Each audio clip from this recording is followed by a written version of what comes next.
भारत में सोना श्रृंगार नहीं बल्कि मान सम्मान और धर्म से जुड़ा होता है। सोने के हिसाब से लोगों की हैसियत आंकी जाती है। सोना यहाँ लोगों के इमोशन से जुड़ा है। जेवर बेचने की नौबत आना आज भी भारतीयों के लिए अशुभ माना जाता है। जरा सोचिए, ऐसे देश को अगर अपना सोना गिरवी रखना पड़े तो क्या होगा। लेकिन वो दौर ही ऐसा था जब सोने को गिरवी रखने के अलावा कोई दूसरा रास्ता बचा ही नहीं था। आज कहानी बताते हैं आपको उस दौर की जब भारत को अपना सोना विदेश में गिरवी रखना पड़ा था। हम बात कर रहे हैं साल 1991 की। उस समय देश के पास इंपोर्ट करने के लिए विदेशी करेंसी नहीं बची थी। तब भारत ने अपना 67 टन सोना गिरवी रखकर लगभग $2 अरब से ज्यादा का कर्ज लिया था। सालों या महीनों नहीं बल्कि देश के पास सिर्फ कुछ दिन का विदेशी मुद्रा भंडार बचा था। हालात ऐसी हो गई थी कि अगर कोई रास्ता नहीं निकलता तो भारत की अर्थव्यवस्था दिवालिया हो जाती। हालात ऐसे बन गए थे कि भारत को अपना सोना गिरवी रखकर कर्ज लेना पड़ा था। पूर्व गवर्नर सी रंगराजन ने अपनी बुक में बताया कि सरकार ने सोना गिरवी रखने का फैसला लिया था।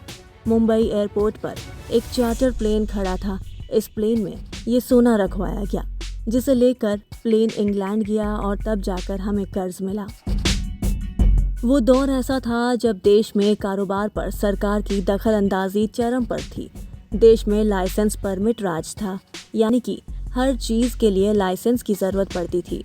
कंपनी क्या माल बनाएगी, कितना बनाएगी, किसको बेचेगी, सब कुछ में सरकार का ही दखल था। लाइसेंसी राज ने देश की अर्थव्यवस्था को बड़ा झटका दिया था।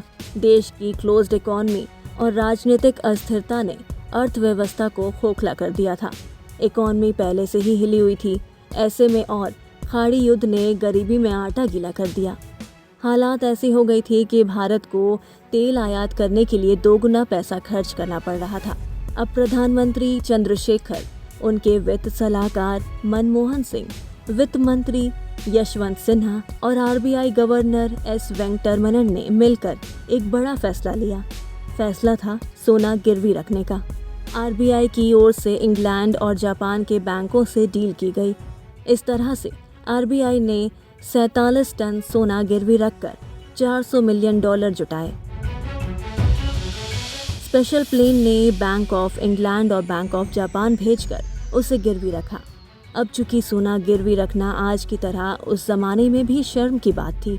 छिपते छिपाते किसी तरह सोना तो गिरवी रख दिया गया, लेकिन ये खबर बाद में लीक हो गई और देश में ये मुद्दा इतना बढ़ा कि उस समय देश के वित्त मंत्री रहे मनमोहन सिंह को संसद में आकर सफाई देनी पड़ी थी। उन्होंने संसद में स्वीकार किया कि ये दुखदायी था, लेकिन जरूरी हो गया था। हालांकि सरकार ने इस दुख को जल्द ही खत्म कर लिया। कुछ ही महीनों में सरकार ने गिरवी रखा सोना वापस खरीद लिया।